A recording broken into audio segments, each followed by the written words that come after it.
The wife slammed the door behind her, heart pounding, as her husband walked in with another woman by his side. He thought she was weak, that pregnancy had made her fragile. He thought nothing of bringing his mistress into their home. But tonight wasn't about weakness. Tonight, she would decide if he deserved to live, and she had a power he could never imagine. Welcome to Afro-K Soul Tales, where power, culture, and love collide in stories that break every rule. She slammed the door open before the housekeeper could announce anyone, the sound echoing through the marble hallway as rain clung to her coat and her breathing came sharp and uneven. Her hand pressed instinctively to her belly as she stepped aside and let them in. The husband first with his confident stride, the mistress close behind him in red heels that clicked like a countdown.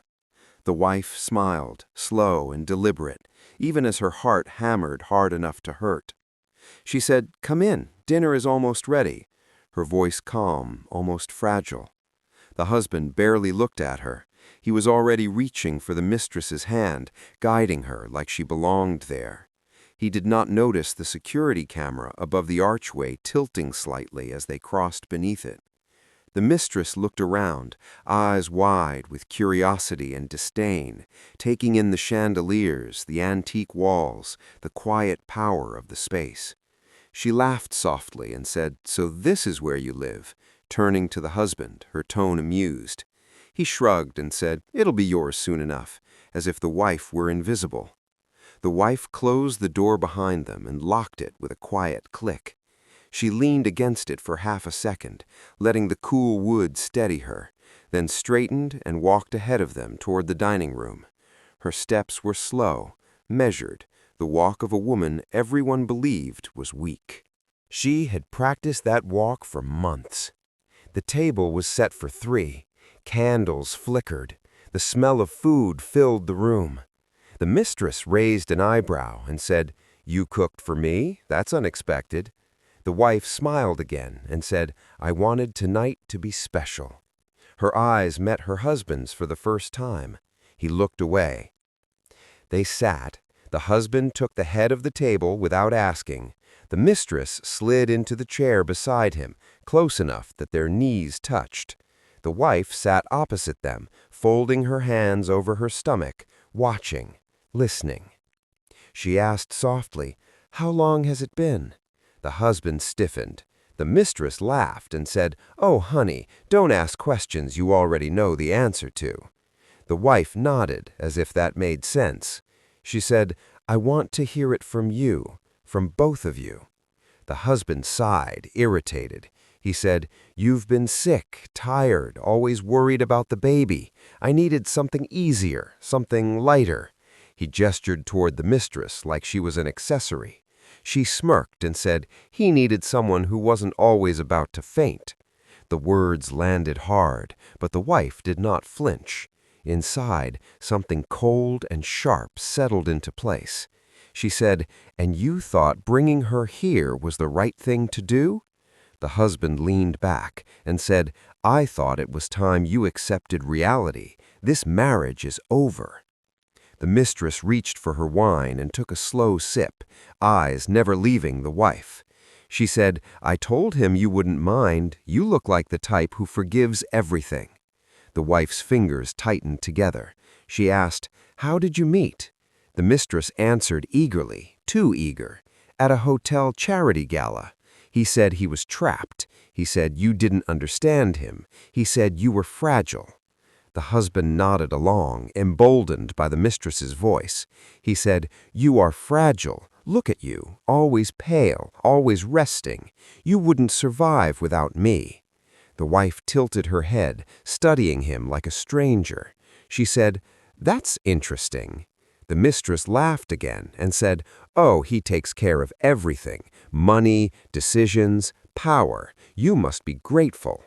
The wife smiled wider. She said, "Tell me something. When you imagined your future, did you see it ending like this?" The husband frowned and said, "What are you talking about?" The mistress rolled her eyes and said, "She's being dramatic." The wife pushed her chair back slightly and stood, one hand still on her belly. She walked to the sideboard and poured herself water. Her movements were careful, deliberate. She said, "I invited you here because I wanted to see something with my own eyes." The husband scoffed and said, "You wanted to beg, didn't you? To cry, to ask me to stay." She turned back to them and said, "No, I wanted to see if you were worth saving." The room went quiet. Even the candles seemed to flicker less. The mistress frowned and said, "What does that mean?" The wife took a sip of water and said, "It means tonight was a test." The husband laughed, loud and dismissive. He said, "You're not in a position to test anyone." She looked at him then, really looked at him, and said, "That's where you're wrong." The mistress leaned closer to the husband, uneasy now. She whispered, "What is she talking about?" He shook his head and said, "Ignore her. Pregnancy makes women unstable." The wife inhaled slowly, deeply. She said, "Do you know why I never asked where you went at night? Why I never checked your phone? Why I let you think I was too weak to notice anything?" The husband frowned, irritation creeping into his confidence. He said, "Because you didn't care enough." She shook her head. She said, "Because I was watching who you became when you thought no one was watching." The mistress swallowed. She looked around the room again, suddenly aware of how quiet the house was. She said, "This isn't funny anymore." The husband snapped at her to relax. The wife continued, her voice steady, controlled. She said, "Every word you've spoken tonight has been recorded, every insult, every lie, every confirmation." The husband froze. He said, "That's illegal."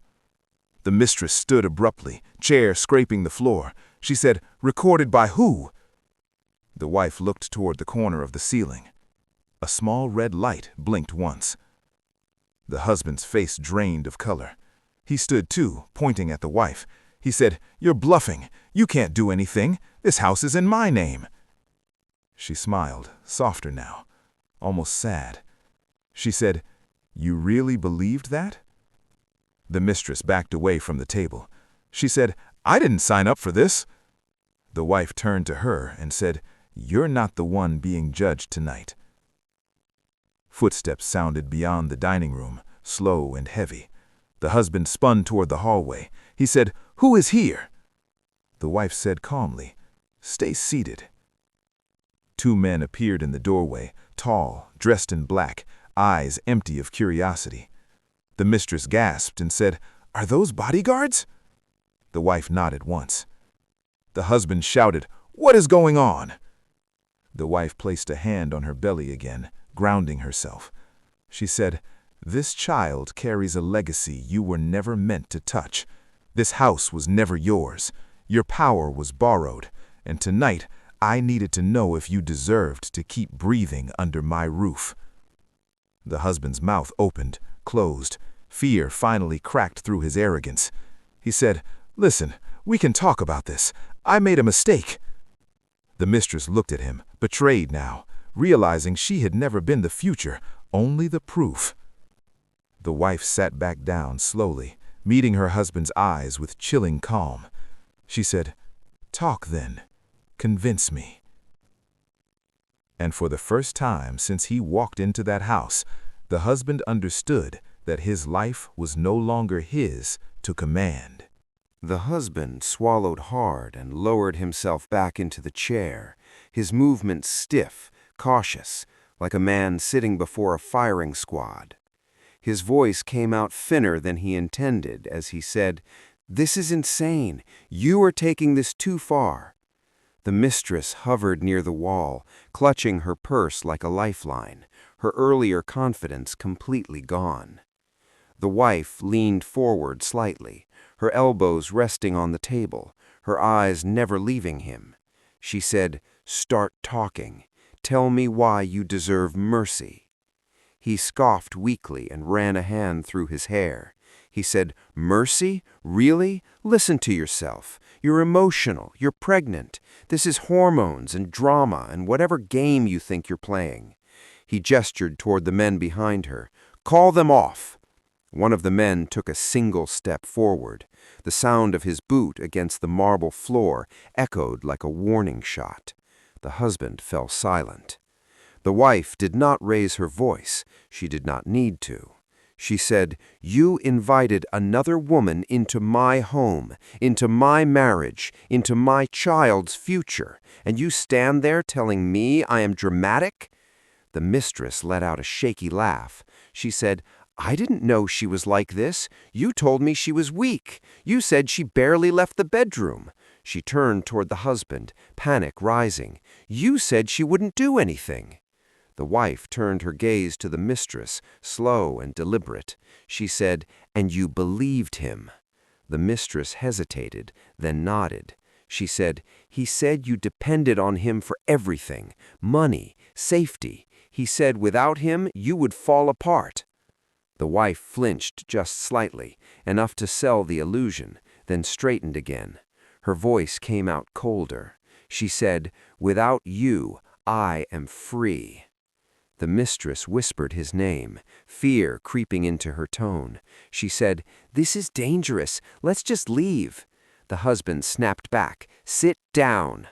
The wife watched that exchange closely, her eyes narrowing. She said, "You see, this is what tonight was about. Not the affair, not the humiliation. I wanted to see who you became when you felt cornered." She leaned back, exhaling slowly. She said, "My family has rules. One of them is simple. Power reveals character, and your character is failing you spectacularly."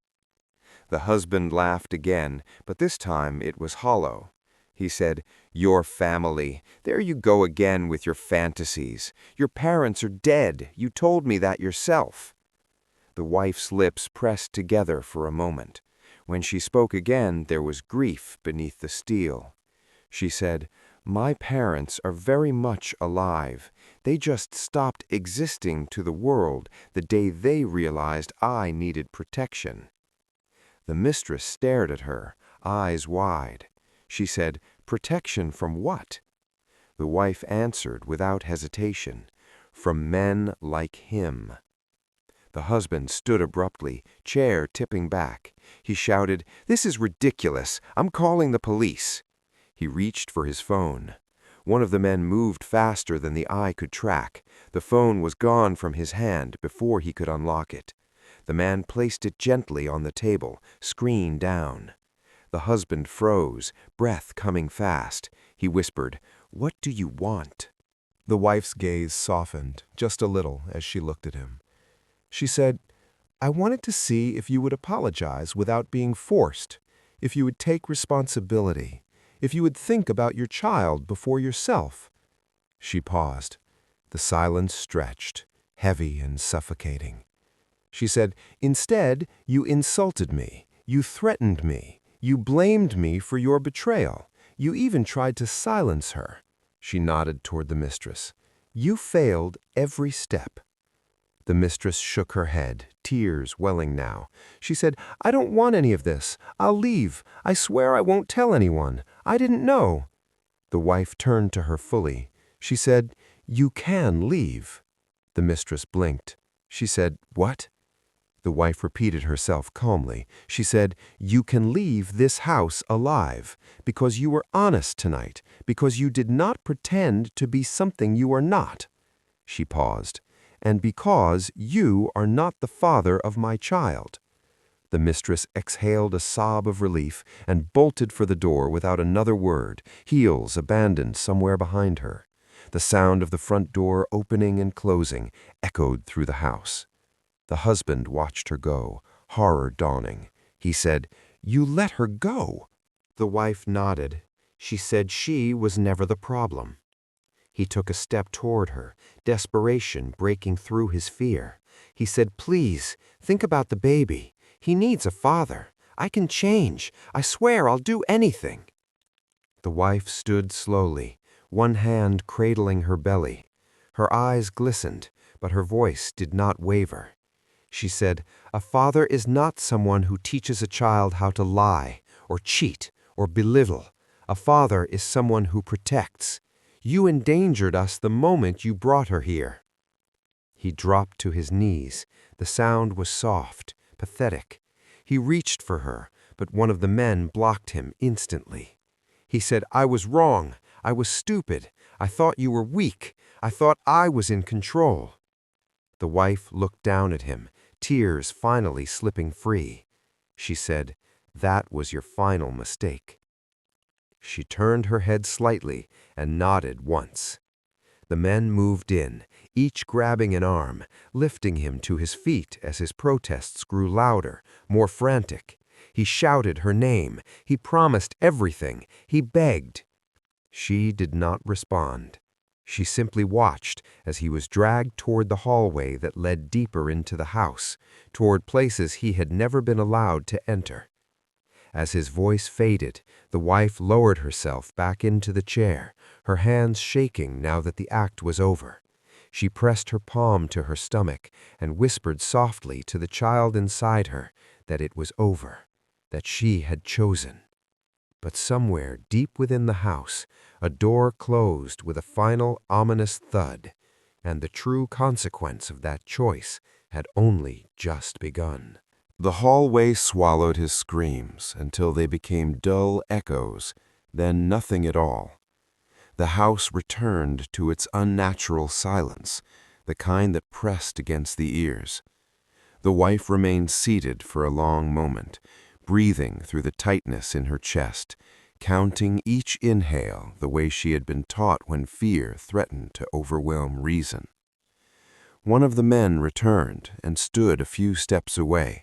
He spoke quietly and said, "He is secured. No one outside knows he is here." She nodded without looking up. She said, "Make sure he is comfortable." The word tasted bitter, but she forced it out anyway. The man hesitated, then said, "As comfortable as possible." He turned and disappeared again. The wife finally stood, her legs trembling as she walked toward the window. Outside, the rain had slowed to a mist, the garden lights casting long shadows across the hedges. This house had been designed for beauty, but also for control. Every corridor, every door, every hidden room. She rested her forehead against the cool glass and closed her eyes. Images flooded her mind. Her husband smiling when they first met, his hand on her back at public events, his voice telling her she was safe with him. All lies, now exposed under the harsh light of truth. Another presence entered the room. This time it was a woman, older, her posture straight despite her age. She said softly, "You should sit. The baby feels everything." The wife turned. She said, "I am fine." The older woman approached anyway and guided her gently back to the chair. She said, "Strength does not mean ignoring pain. It means enduring it without letting it change who you are." The wife's voice cracked. She said, "Did I do the right thing?" The older woman did not answer immediately. She poured tea with steady hands and placed the cup in front of her. She said, "You gave him every chance to show remorse. He chose arrogance. That choice has consequences." "Nothing, like I was already gone." The older woman said, "Men like him mistake silence for weakness. They forget that some storms make no sound before they destroy everything." A sudden noise echoed faintly from deeper within the house, a muffled shout. The wife stiffened. Her hand tightened around the cup. She said, "What are they doing to him?" The older woman met her eyes calmly. She said, "They are asking him questions, questions he should have answered long ago." The wife shook her head. She said, "I do not want him tortured." The older woman said, "This is not torture. This is truth extraction. He has been careless. He has talked too much. He has brought risk to your doorstep. We need to know how far that risk spreads." The wife swallowed. She said, "If he answers?" The older woman said, "Then his fate will be decided swiftly." Another sound drifted up, a sharper cry this time. The wife closed her eyes, tears slipping down her cheeks. She whispered, "I never wanted this." The older woman placed a hand over hers. She said, "You wanted loyalty. You wanted safety. You wanted a father worthy of your child. Those are not unreasonable desires." Time passed strangely after that. Minutes stretched. The tea went cold. The rain stopped entirely. The wife remained seated, listening to the distant murmur of voices she could not quite make out, her emotions pulling her in opposite directions: anger, grief, relief, fear. Finally, footsteps approached again. One of the men entered, his expression unreadable. He said, "He is ready to talk. He is asking for you." The wife's breath caught. She said, "For me?" The man nodded. He said, "He says he will only speak if you are there." The older woman watched her carefully. She said, "You do not have to go." The wife stood anyway. Her hands shook, but her voice did not. She said, "I need to see him one last time." They led her through a corridor she had only ever been told not to enter. The walls were bare, the lighting dim. At the end, a heavy door stood open. He was seated at a metal table, his wrists restrained. His hair was disheveled, his suit jacket gone. His eyes were red, wild, locking onto her the moment she stepped inside. He said, "Thank God. Please tell them to stop. Tell them I will cooperate." She walked in slowly and stood across from him. She said, "You wanted to talk." He nodded frantically. He said, "Yes, yes, I will tell you everything. Names, deals, accounts. I swear, just get me out of here." She looked at him quietly. She said, "You never asked how I was feeling tonight." He blinked, confused. He said, "What?" She said, "You never asked if I was scared or hurt or how the baby was. You talked about yourself, your needs, your control. Even now you are bargaining." His mouth opened, then closed. He whispered, "I am sorry." She tilted her head. She said, "That is the first honest thing you have said tonight. Why now?" He swallowed hard. He said, "Because I am afraid." She nodded slowly. She said, "Fear reveals truth, too." She leaned forward slightly. She said, "Tell me one thing. When you looked at me across that table upstairs, did you feel anything at all? Love? Guilt? Regret?" His eyes darted. He hesitated too long. She straightened again. She said, "That pause just answered my question." Tears streamed down his face. He said, "I did love you. I just loved power more." Her chest tightened, but her voice remained steady. She said, "That is why you cannot be near my child." He sobbed openly now. He said, "Please, I will disappear. I will leave the country. I will never claim anything. Just let me live." She studied him for a long moment. This man who had once felt like her whole world now looked small, broken, stripped of all illusion.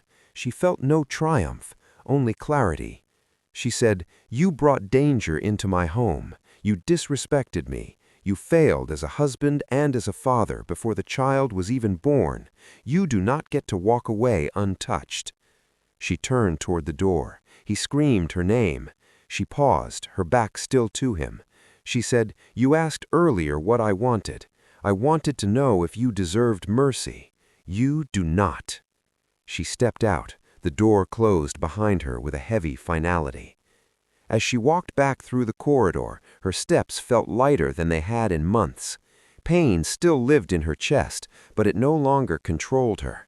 Behind her, the questions continued, and this time there was no one left for him to blame. The wife returned to the dining room and sank into her chair, the weight of the night pressing down on her like the storm had pressed against the windows earlier. The room was quiet. only the faint hum of the lights and the occasional creak of the house settling, breaking the silence. She pressed her hands to her belly and whispered to the child inside, "It's over now. You are safe."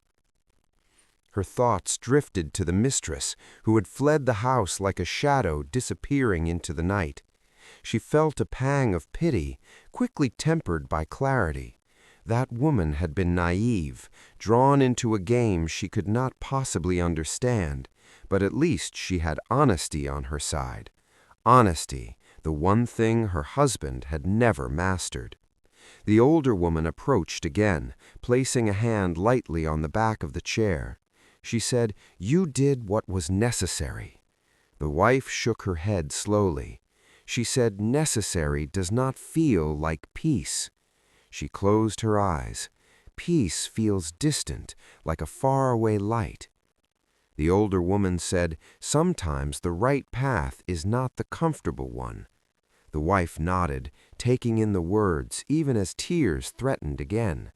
She said, "I watched him crumble. I wanted him to feel fear, regret, understanding." She paused. "Did I go too far?" The older woman smiled faintly, sadness lining her eyes. She said, "He went too far long before tonight. You only held up a mirror, and he could not bear to look." The wife leaned back, exhaling slowly. She could still hear the echoes of his voice in the corridors, the arrogance, the insults, the desperation, all blending together into a sound she would never forget. She shivered slightly. Her hands moved automatically to her belly again, grounding herself.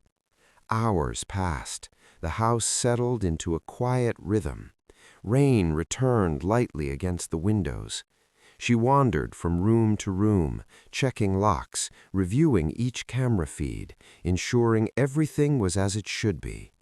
Each glance reminded her of control, of order restored, but also of the fragility of trust. One wrong step, and everything could unravel again. She paused in front of a mirror. Her reflection stared back, pale and tired, yet unbroken. She whispered, "I am stronger than he knew, stronger than I ever let him see." The baby kicked softly in response, almost as if affirming her words. She smiled faintly, a small, private victory. Footsteps approached from behind. It was one of the men, carrying a tray with water and something to eat. He placed it gently on the table. She thanked him, her voice quiet but firm. She said, "Make sure he is taken care of." The man nodded. She added, "And leave the doors locked, always." She moved toward the study, drawn by the quiet hum of the computers and the soft glow of the monitors. Names, accounts, and ledgers scrolled across the screens. She checked each carefully. Every corner of the empire she had inherited and protected now stood firmly under her control. He had underestimated her. They all had. Her phone buzzed quietly. A message from an unknown number appeared. "Are you sure about tonight?" She typed back slowly, "I am," and left it at that. Decisions had been made, lines drawn. There would be no second chance for him. She walked back into the living room, settling into the chair again.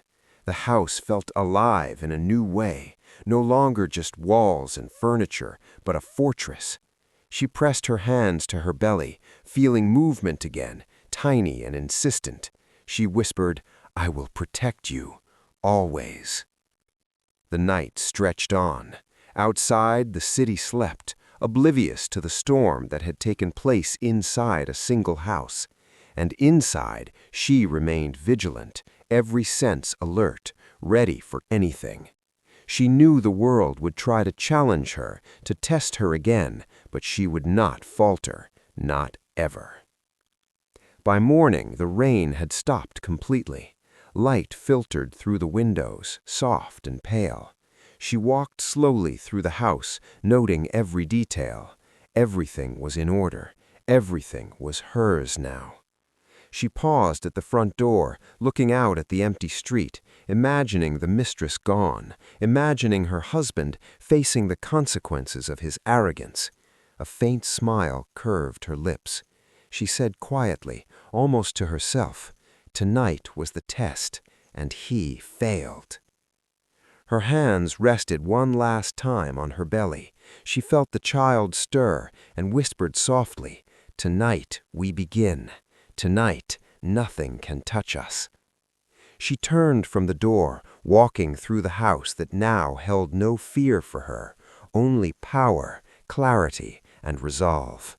The storm had passed, the air was clean, and she was ready for whatever came next. It was over, and for the first time in a long time, she allowed herself to breathe.